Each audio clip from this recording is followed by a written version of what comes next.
This episode of Positive Takes, I wanted to talk about Baz Luhrmann's Elvis.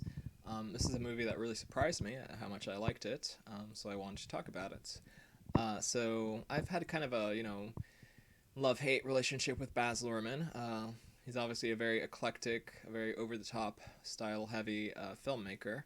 Um, I've had to see Romeo plus Juliet a lot because I feel like they showed it a lot when I was going to school. Not that big a fan of Romeo and Juliet, the Shakespeare play, and I'm not that big a fan of the adaptation they made of it.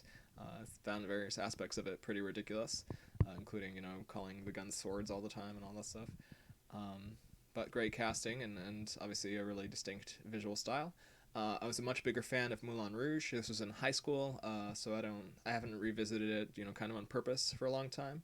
I still think the soundtrack and all the music tie-ins are really strong. Obviously, I think Baz Luhrmann got his start as a music video director. I think that's pretty clear from the different movies he's made. uh, Also have problems with The Great Gatsby, both as a book and the movie. I think the movie was obviously a lot better than the '70s Robert Redford version, which is pretty boring. I think Sam Waterston's poorly cast. Just is a slog to sit through and maybe too faithful to the book.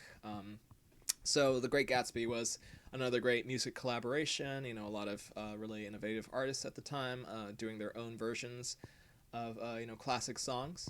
Um, so we got a lot of really interesting talent on that movie. Again, I'm not that big a fan of that story in general, or even the adaptation, but I think it's about as good as it could be.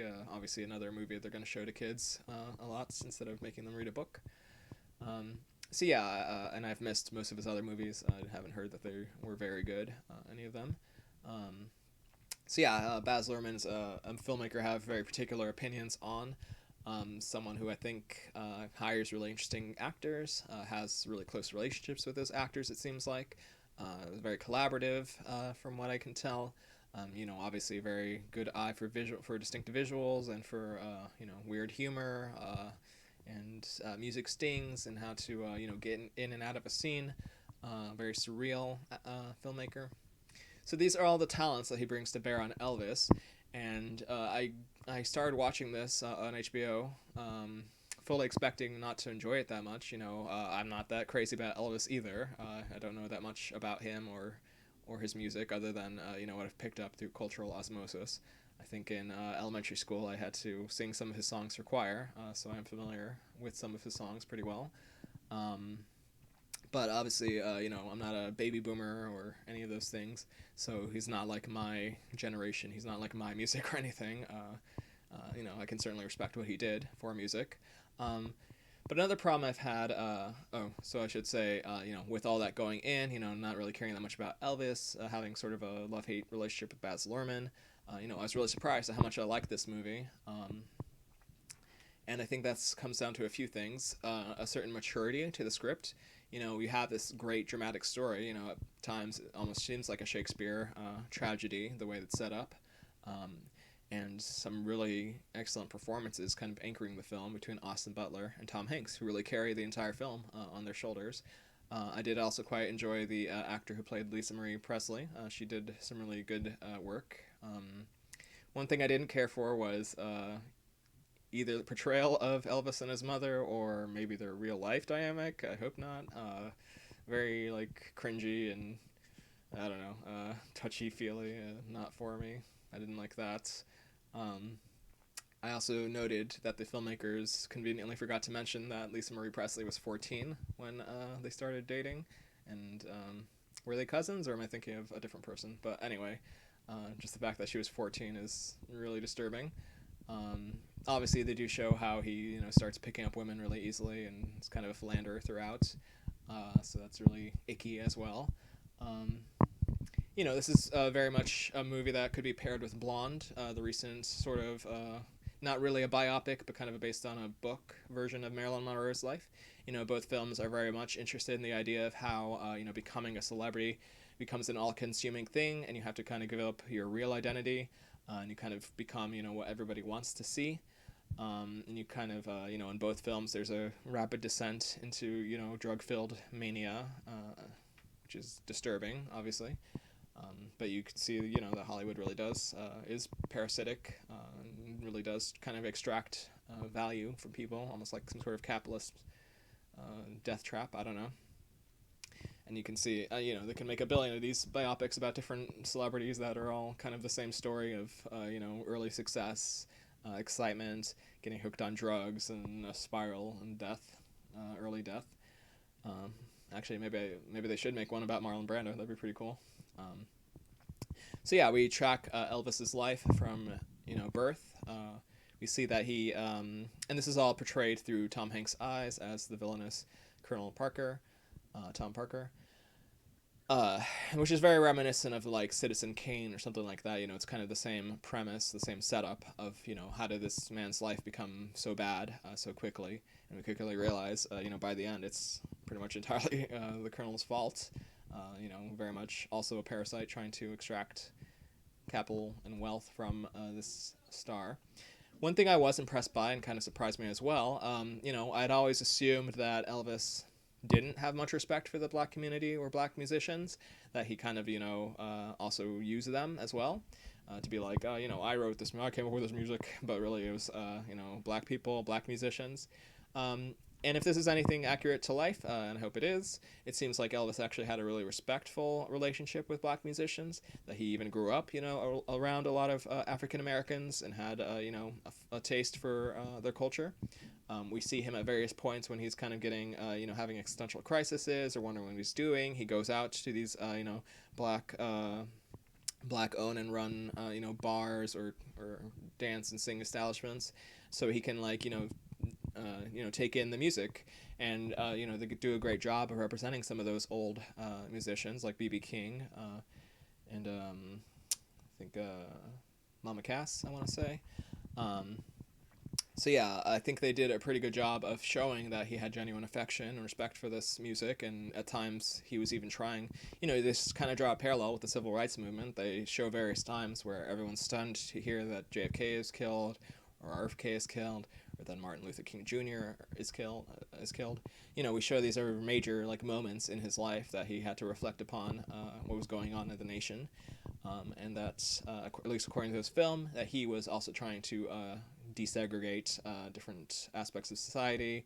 And he was obviously a bridge by basically doing black music and black dancing for white crowds. He inadvertently made white crowds like that type of performance, which then probably didn't help black musicians, but it should have. That should have been the end effect, is people being like, okay, maybe we should go directly to the source instead of this kind of transmutation of it. I haven't talked at all about the performances yet, or the CGI transitions, but they're all brilliantly deployed.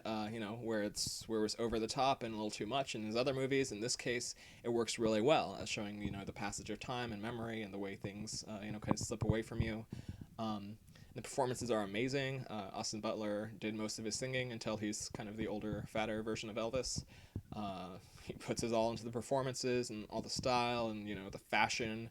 They had to deck out everyone in the crowd, do 1950s fashions all throughout the different crowd scenes or when he's going around. So all that was amazing. Really impressive. I think Austin Butler definitely deserves an Oscar, unless there's another performance this year that's better somehow. Tom Hanks is also incredibly impressive. He's doing a very cartoony role. He almost seems like the Goldfinger character, or even Goldmember, I guess. He's doing a very, stereotypical accent, very over the top. His look, he's wearing a fat suit throughout. He's chain smoking cigars. He's got a very distinct, piggish profile. But the miraculous part about this, Tom Hanks, world famous actor, you actually forget that it's Tom Hanks by the end. You're fully in it with him as this horrible man who didn't care at all about Elvis and kind of condemned him to die early just so he could, reap the benefits and pay off his debt. So yeah, we definitely see there's a kind of a midway transition in this film. His early success, getting famous, kind of showing off his moves, his trouble with censorship and people getting mad at him, to the point where the colonel basically forces him to go serve a stint in World War II, get rid of his beautiful hair or whatever, shave his head so he can become more straight-laced and seem more family-friendly to people. Again, I'm not a historian. I don't know how much of this is actually true or how much is like conjecture or invented for the movie. I assume a lot of it is, as is true with most biopics. You have to kind of simplify things and make it seem more direct, and not like how messy life really is. But the sum of it is, you hear the very sad news that because Elvis was serving abroad, his mom died of a broken heart. Again, she probably died of some other things, some actual medical condition. But, you get this very sad feeling that Elvis is slowly giving away parts of himself over to this Elvis character that he's created. Um, Again, with the Elvis voice itself, that's something that could very easily come off as cartoonish. We've seen a million different portrayals of Elvis, some good, some bad. Some that stand out for me are Kurt Russell and Bruce Willis. Not Bruce Willis. Bruce Campbell did a really good portrayal of Elvis as well.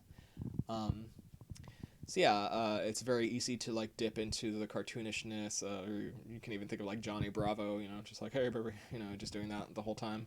Um, so the fact that Austin was able to find a humanity within this, very famous character person, a very famous person and persona, and come across with a voice that is just paying due respect to the actual person, but is also his own, is very impressive.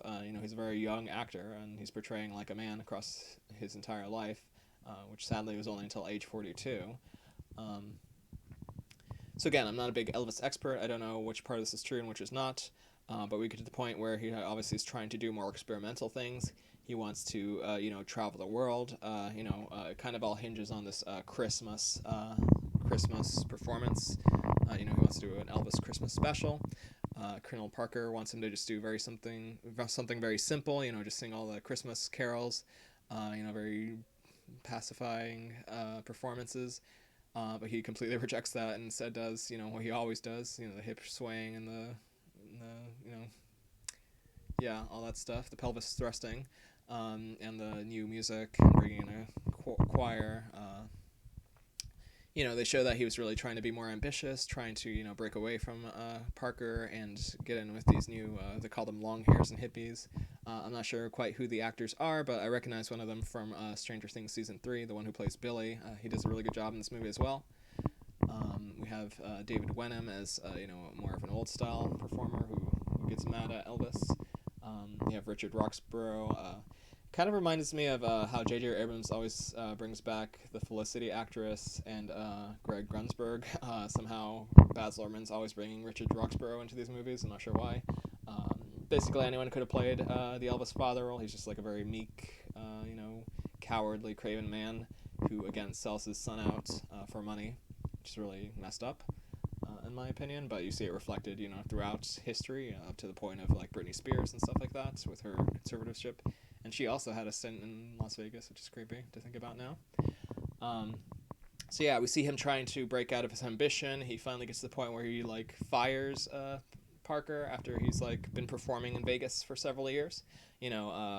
Parker makes him obsessed with security and the fact that he's gonna get injured. He gets him hooked on drugs to he's like breaking down from having performed so often. He doesn't have the energy anymore, so he gets Dr. Nick. Hi, everybody. I'm Dr. Nick. He gets Dr. Nick in to prescribe him different uppers and downers. We see him getting more paranoid, getting guns and shooting TVs out, doing more philandering with different women, just making every bad choice.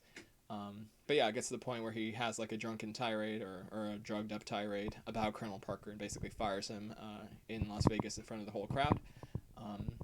He's fully preparing to go off with his new friends, the long hair hippies. Again, I don't know their character names. To perform internationally, that's his big dream. To see the world aside from serving in combat in World War II.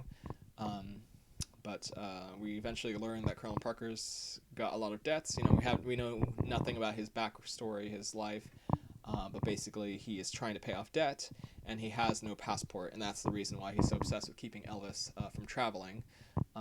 So we see Elvis makes a really concerted effort to try to leave, and then his father reveals that Colonel Parker has compiled this like kind of sort of phony, but probably has some basis in reality, list of every single, down to the cent. I paid this much for gas during our first concert tour. Every single cent that Elvis supposedly owes him, which ends up being like $8 million or something like that. So we see that, even as he's trying to break out, we have this great scene where he kind of freaks out in the hotel, saying that he can't take Graceland from him, stuff like that. Um, and it all ends up with this really climactic scene where he has a conversation with Colonel Parker, where he basically says, this really great line: "We're both strange, lonely children reaching to eternity, but you can't actually reach eternity." And it quickly flash forwards to him being, fat and older and really sad. He has one last conversation with Lisa Marie Presley, where it's very sad. He's kind of saying goodbye to her and his daughter. And I actually expected the film to go on a little bit further from that, but it actually ends pretty soon after that. He, it cuts to him talking about flying away on a plane, and then they reveal that he died. And then you do one last really sad performance of him doing Unchained Melody. After he's died, we have Colonel Parker saying, lots of people say it was the drugs or me or something else, but no, it was you, his love for you, that killed Elvis. And, have this really depressing, heartbreaking last performance, and then it fades into memory. So yeah, I thought this film was amazing. I think it's definitely worth checking out, especially now it's on HBO Max, and I think you should definitely check it out.